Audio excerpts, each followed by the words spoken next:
당신은 지금 무언가를 간절히 원하고 있으니까 더 많은 돈, 더 높은 자리, 더 넓은 집, 더 큰 인정. 그런데 한 번만 솔직하게 자신에게 물어보십시오. 그것을 얻었을 때 당신은 정말 행복했습니까? 아니면 그 순간에도 또 다른 무언가를 원하고 있었습니까? 오늘 이 이야기는 바로 그 질문에서 시작됩니다. 저는 오랫동안 사람들을 만나왔습니다.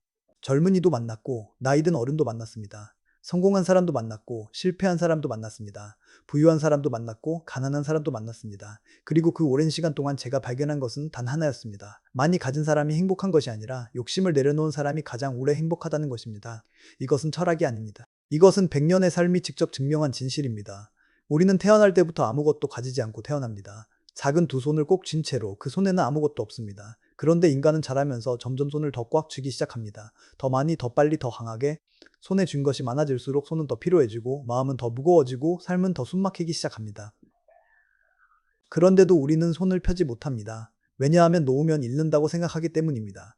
그런데 여기에 아이러니가 있습니다. 손을 펴야 새로운 것을 받을 수 있습니다. 손을 놓아야 더 가벼워질 수 있습니다. 비워야 채워집니다. 저는 지금 여러분에게 무언가를 포기하라고 말하는 것이 아닙니다. 여러분의 꿈을 버리라는 것도 아닙니다. 여러분의 목표를 내던지라는 것도 아닙니다. 저는 지금 여러분에게 욕심과 열망의 차이를 이야기하고 싶은 것입니다. 열망은 앞으로 나아가게 합니다. 그런데 욕심은 그 자리에 묶어둡니다. 열망은 가슴을 뜨겁게 합니다. 그런데 욕심은 가슴을 차갑게 합니다. 열망은 사람을 성장시킵니다.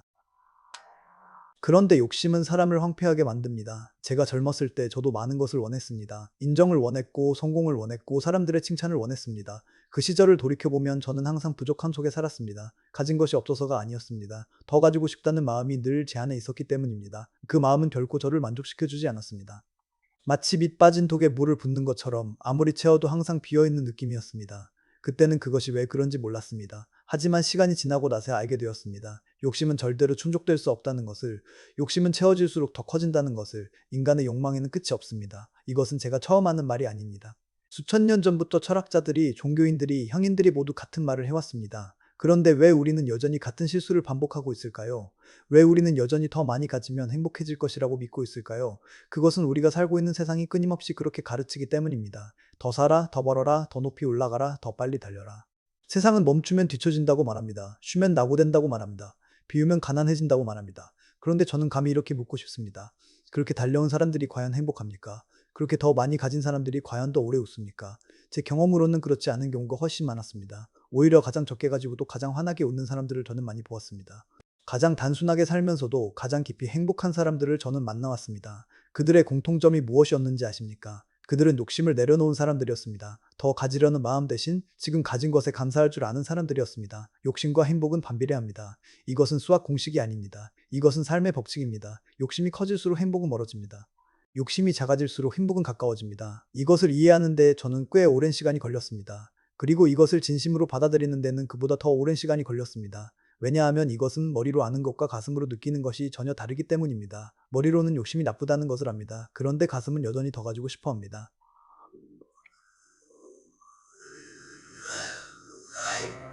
이 둘 사이의 싸움이 바로 우리 삶의 가장 본질적인 갈등입니다. 그렇다면 어떻게 해야 욕심을 내려놓을 수 있을까요? 억지로 참으면 될까요? 강하게 다짐하면 될까요? 아닙니다. 욕심을 내려놓는 것은 의지력의 문제가 아닙니다. 그것은 인식의 문제입니다. 무엇이 진짜 소중한지를 알게 될 때 욕심은 자연스럽게 사라집니다. 돈이 전부가 아니라는 것을 진심으로 깨달을 때 돈에 대한 집착은 줄어듭니다. 남들의 인정이 내 행복의 조건이 아니라는 것을 알게 될 때 인정에 대한 갈망은 약해집니다. 이것은 포기가 아닙니다. 이것은 성숙입니다. 저는 수십 년 동안 철학을 공부하고 가르쳐 왔습니다. 그리고 철학이 가르쳐준 가장 중요한 교훈 중 하나는 바로 이것이었습니다. 사람이 무엇을 추구하느냐가 그 사람의 삶을 결정한다는 것입니다. 옳은 것을 추구하는 사람은 옳은 삶을 삽니다. 아름다운 것을 추구하는 사람은 아름다운 삶을 삽니다. 그리고 욕심만을 추구하는 사람은 영원히 배고픈 삶을 삽니다. 배가 부른데도 배고프다고 느끼는 삶, 가진 것이 많은데도 가난하다고 느끼는 삶. 그 삶이 얼마나 비참한지 여러분은 이미 알고 있을 것입니다. 그런데 여기서 중요한 것이 있습니다. 욕심을 내려놓는다는 것이 무기력하게 사는 것을 의미하지 않습니다. 아무런 목표 없이 그냥 흘러가는 대로 사는 것을 의미하지 않습니다. 욕심을 내려놓는다는 것은 결과에 집착하는 마음을 내려놓는다는 것입니다. 과정에 충실하면서 결과는 자연스럽게 따라오도록 두는 것입니다. 꽃이 피기를 억지로 강요하지 않고 물을 주고 햇빛을 주면서 기다리는 농부처럼 말입니다. 농부는 씨앗을 심고 나서 매일 땅을 파헤치지 않습니다. 씨앗이 싹을 틔울 것을 믿고 자연의 순리에 맡깁니다.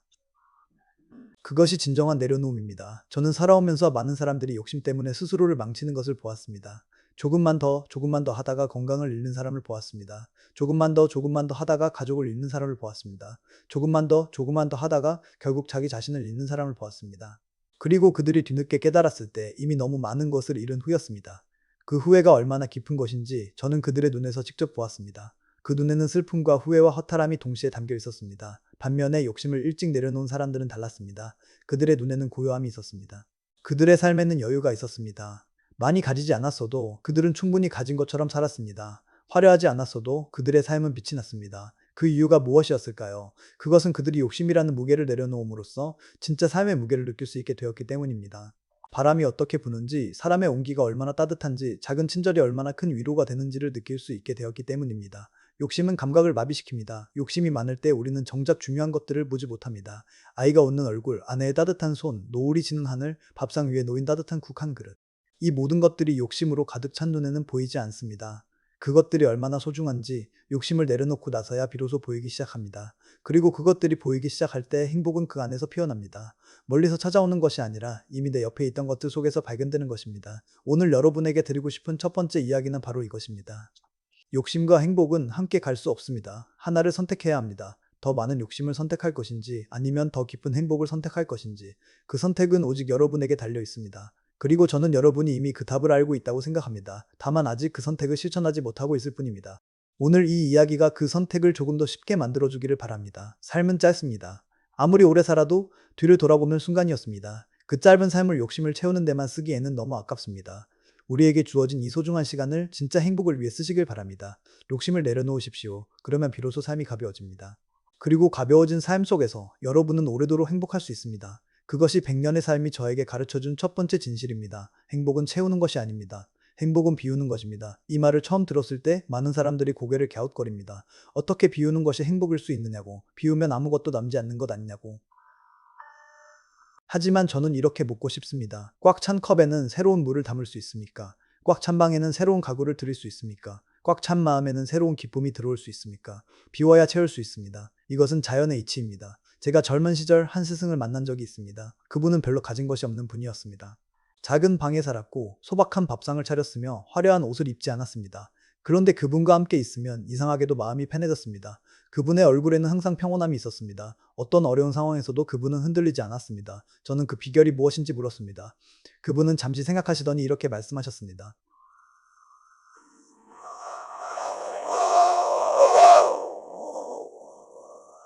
나는 오래전에 내가 가져야 한다는 생각을 버렸네. 그러고 나서 비로소 진짜 내 것이 무엇인지 알게 되었지. 그 말씀이 저에게는 오랫동안 수수께끼였습니다. 가져야 한다는 생각을 버렸더니 진짜 내 것을 알게 되었다. 이게 무슨 뜻인가? 세월이 한참 지나고 나서야 저는 그 말의 의미를 이해하게 되었습니다. 소유하려는 마음이 사라졌을 때 비로소 진정으로 감사할 수 있게 된다는 것입니다. 억지로 내 것으로 만들려 하지 않을 때 오히려 그것이 자연스럽게 내 삶에 머문다는 것입니다. 그것이 바로 내려놓음의 역설입니다. 우리가 흔히 착각하는 것 중 하나가 있습니다. 소유가 곧 행복이라는 착각입니다. 집을 사면 행복할 것이다. 차를 사면 행복할 것이다. 좋은 직장을 가지면 행복할 것이다. 좋은 배우자를 만나면 행복할 것이다. 이런 생각들은 모두 행복이 밖에 있다는 전제를 깔고 있습니다. 어떤 것을 소유함으로써 행복을 얻을 수 있다는 생각입니다. 그런데 실제로 그것들을 얻고 나면 어떻게 됩니까? 처음에는 기쁩니다. 설레고 흥분됩니다. 그런데 그 기쁨은 오래가지 않습니다. 이내 익숙해지고 다시 다른 무언가를 원하게 됩니다. 심리학에서는 이것을 쾌락의 쳇바퀴라고 부릅니다. 무언가를 얻으면 잠시 행복해지지만 곧 원래의 행복 수준으로 돌아간다는 것입니다. 그리고 다시 더 많은 것을 원하게 됩니다. 이 쳇바퀴는 멈추지 않습니다. 스스로 내려서지 않는 한 어떻게 내려섭니까? 소유가 아닌 존재에 집중할 때 내려설 수 있습니다. 가지는 것이 아니라 있는 것에 집중할 때 내려설 수 있습니다. 채우는 것이 아니라 비우는 것에 집중할 때 내려설 수 있습니다. 행복은 소유가 아니라 내려놓음에서 온다는 것은 제가 오랜 삶을 통해 확인한 진실입니다. 저는 많은 것을 가진 사람들을 보았습니다. 그들 중 일부는 행복했고 일부는 그렇지 않았습니다. 그리고 많지 않은 것을 가진 사람들도 보았습니다. 그들 중에서도 일부는 행복했고 일부는 그렇지 않았습니다. 흥미로운 것은 행복한 사람들의 공통점은 가진 것의 양이 아니었다는 것입니다. 행복한 사람들의 공통점은 자신이 가진 것에 만족할 줄 안다는 것이었습니다. 더 가지려는 마음보다 지금 가진 것을 소중히 여기는 마음이 컸다는 것이었습니다. 만족이라는 단어를 여러분은 어떻게 생각하십니까? 많은 사람들이 만족을 게으름과 동일시합니다. 만족하면 발전이 없다고 생각합니다. 만족하면 더 이상 성장하지 않는다고 생각합니다. 그런데 저는 그것이 큰 오해라고 생각합니다. 만족은 현재를 제대로 살아가는 능력입니다. 지금 이 순간에 감사하면서 동시에 더 나은 내일을 향해 나아가는 것. 그것이 진짜 만족입니다. 발전을 거부하는 것이 아니라 발전의 과정 자체를 즐기는 것입니다. 저는 꽃을 좋아합니다. 꽃은 피고 집니다. 봄에 피었다가 여름이 지나면 집니다. 꽃은 자신이 지는 것을 슬퍼하지 않습니다. 꽃은 피어 있는 동안 최선을 다해 핍니다. 그리고 때가 되면 조용히 집니다. 그것이 꽃의 삶입니다. 우리 인간도 꽃처럼 살 수 있다면 얼마나 좋을까요? 가지고 싶은 것을 억지로 붙들지 않고 있는 동안 최선을 다하고 때가 되면 조용히 내려놓는 것.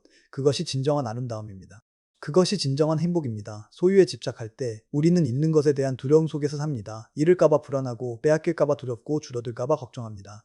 그 두려움이 우리를 얼마나 지치게 하는지 모릅니다. 반면에 소유에 집착하지 않을 때 우리는 훨씬 가볍게 살 수 있습니다. 잃어도 괜찮습니다. 왜냐하면 행복이 그것에 달려있지 않다는 것을 알기 때문입니다. 이것이 내려놓음이 주는 자유입니다. 잃는 것을 두려워하지 않는 자유. 그 자유 속에서 우리는 비로소 진정으로 살 수 있습니다. 물론 내려놓는다는 것이 쉬운 일이 아닙니다. 우리는 오랫동안 소유가 곧 안전이라는 믿음 속에서 살아왔습니다. 많이 가질수록 안전하다고, 많이 쌓을수록 든든하다고. 이 믿음을 하루아침에 바꾸는 것은 불가능합니다. 그리고 저도 그것을 강요하고 싶지 않습니다. 다만 한 가지를 제안하고 싶습니다. 오늘 하루 딱 하나만 내려놓아 보십시오. 크고 거창한 것이 아니어도 됩니다. 오늘 당신을 가장 무겁게 짓누르는 것 하나, 그것을 내려놓아 보십시오. 그리고 그 후에 얼마나 가벼워지는지를 느껴보십시오. 저는 내려놓음을 연습하는 방법 중 하나를 소개하고 싶습니다. 매일 저녁 잠자리에 들기 전에 이렇게 해보십시오. 오늘 내가 집착했던 것들을 하나씩 생각해보고 마음속으로 그것을 내려놓으십시오. 오늘 누군가에게 받은 상처를 붙들고 있다면 그것을 내려놓으십시오. 오늘 이루지 못한 일에 대한 자책을 붙들고 있다면 그것을 내려놓으십시오. 오늘 잃어버린 무언가에 대한 미련을 붙들고 있다면 그것을 내려놓으십시오. 그리고 깨끗하게 비워진 마음으로 잠을 청하십시오. 아침에 눈을 뜰 때 그 마음이 얼마나 다를지 직접 느껴보십시오. 내려놓음은 한 번에 일어나지 않습니다. 그것은 매일매일의 선택입니다. 매일 조금씩 집착을 내려놓는 연습. 매일 조금씩 소유에서 존재로 무게 중심을 옮기는 연습. 매일 조금씩 더 가지려는 마음 대신 더 감사하는 마음을 키우는 연습. 이 연습이 쌓이면 어느 순간 여러분은 전혀 다른 삶을 살고 있는 자신을 발견하게 됩니다. 덜 가졌지만 더 행복한 자신을, 단순하지만 더 풍요로운 자신을, 비어있지만 더 충만한 자신을, 인생에서 진짜 소중한 것들을 생각해 보십시오. 사랑하는 사람과의 대화, 서로 눈을 바라보며 나누는 미소, 함께 먹는 식사의 따뜻함, 달빛 아래 산책하는 고요함, 오래된 친구의 목소리. 이것들 중 어느 것이 돈으로 살 수 있는 것입니까? 이것들 중 어느 것이 소유할 수 있는 것입니까? 진짜 소중한 것들은 소유할 수 없습니다.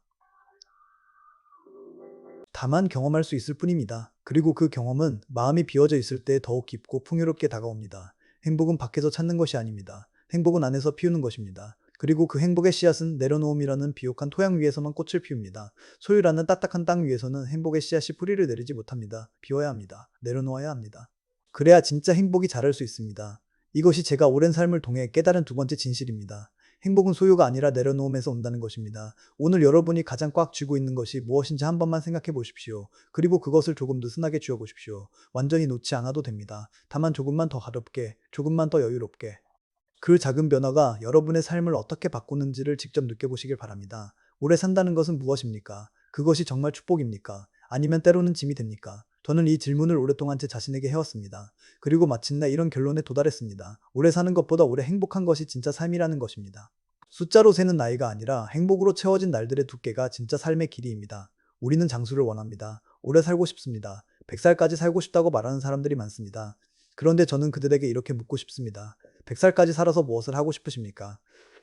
단순히 오래 살기만 하는 것이 목표입니까? 아니면 오래 행복하게 사는 것이 목표입니까? 이 두 가지는 완전히 다릅니다. 그리고 이 차이를 이해하는 것이 삶을 대하는 태도를 완전히 바꾸어 놓습니다. 저는 오래 살았지만 행복하지 않은 사람들을 많이 보았습니다. 몸은 있지만 마음은 이미 오래전에 꺼진 사람들, 살아는 있지만 사는 것이 아닌 사람들. 그들의 긴 삶은 숫자로만 길었습니다. 실제로 살아낸 삶은 아주 짧았습니다. 진심으로 웃은 날이 몇 날이나 될까요? 진심으로 사랑한 날이 몇 날이나 될까요? 진심으로 감사한 날이 몇 날이나 될까요? 그 날들의 수가 바로 그 사람이 진짜로 산 날들의 수입니다. 반면에 짧게 살았지만 깊이 행복했던 사람들도 보았습니다. 그들은 많지 않은 날들 속에서 정말 많은 것을 누렸습니다. 사랑을 주고받았고 아름다움을 느꼈고 진심으로 감사했으며 깊이 연결되었습니다. 그들의 삶은 숫자로는 짧았지만 내용으로는 누구보다 풍요로웠습니다. 어느 쪽의 삶이 더 값지다고 생각하십니까? 저는 단호하게 후자라고 말할 수 있습니다. 그렇다면 어떻게 해야 오래 행복하게 살 수 있을까요? 첫 번째는 앞서 말씀드렸듯이 욕심을 내려놓는 것입니다. 두 번째는 관계를 소중히 하는 것입니다. 세 번째는 지금 이 순간에 충실한 것입니다. 그리고 네 번째는 의미 있는 삶을 사는 것입니다. 이 네 가지가 조화를 이룰 때 삶은 길이와 상관없이 진정으로 풍요로워집니다. 관계에 대해서 조금 더 이야기해 보겠습니다. 인간은 혼자서는 행복할 수 없습니다. 이것은 제 개인적인 의견이 아닙니다. 수많은 연구가 증명하는 사실입니다. 인간이 가장 행복할 때는 사랑하는 사람과 함께 있을 때입니다. 그리고 인간이 가장 불행할 때는 외로울 때입니다. 아무리 많은 것을 가지고 있어도 혼자라면 그 행복은 반감됩니다. 아무리 적은 것을 가지고 있어도 함께라면 그 행복은 배가 됩니다. 그런데 우리는 바쁘다는 이유로, 중요하다는 이유로 종종 가장 소중한 사람들을 소홀히 합니다. 부모님께 전화 한 통 드리지 못하고 친구와 만남을 미루고 배우자와의 대화를 뒤로 미룹니다. 나중에 하겠다고, 시간이 나면 하겠다고. 그런데 나중이라는 시간은 생각보다 빨리 사라집니다. 어느 날 돌아보면 더 이상 함께할 수 없는 사람들이 생겨나 있습니다. 그때 느끼는 후회는 어떤 것으로도 달랠 수 없습니다. 저는 여러분에게 부탁드리고 싶습니다. 오늘 사랑하는 사람에게 연락해 보십시오. 오늘 오래 보지 못한 친구에게 안부를 전하십시오. 오늘 부모님께 전화를 드리십시오. 지금 당장 내일로 미루지 마십시오. 왜냐하면 오래 행복한 삶의 가장 큰 비결은 좋은 관계이기 때문입니다. 그리고 좋은 관계는 시간과 관심을 투자해야만 유지됩니다. 지금 이 순간에 충실한다는 것은 어떤 의미일까요? 우리는 종종 과거에 살거나 미래에 삽니다. 과거의 실수를 후회하거나 미래의 걱정에 사로잡혀 있습니다. 그러느라 정작 지금 이 순간을 놓칩니다. 지금 이 순간의 아름다움을 느끼지 못합니다. 지금 이 순간의 감사함을 깨닫지 못합니다. 현재를 살지 못하는 것입니다. 현재에 산다는 것은 지금 이 순간에 온전히 집중하는 것입니다. 이 이야기를 듣고 있는 지금 여러분은 지금 여기에 있습니까? 아니면 머릿속으로 다른 곳에 있습니까? 오늘 저녁 뭘 먹을까 생각하고 있습니까? 내일 해야 할 일을 걱정하고 있습니까? 현재에 있지 않으면 지금 이 순간의 가치를 느낄 수 없습니다. 그리고 지금 이 순간의 가치를 느끼지 못하면 삶은 항상 어딘가 결핍된 것처럼 느껴집니다. 의미 있는 삶에 대해서도 이야기하고 싶습니다. 오래 행복하게 사는 사람들은 공통적으로 의미 있는 삶을 삽니다.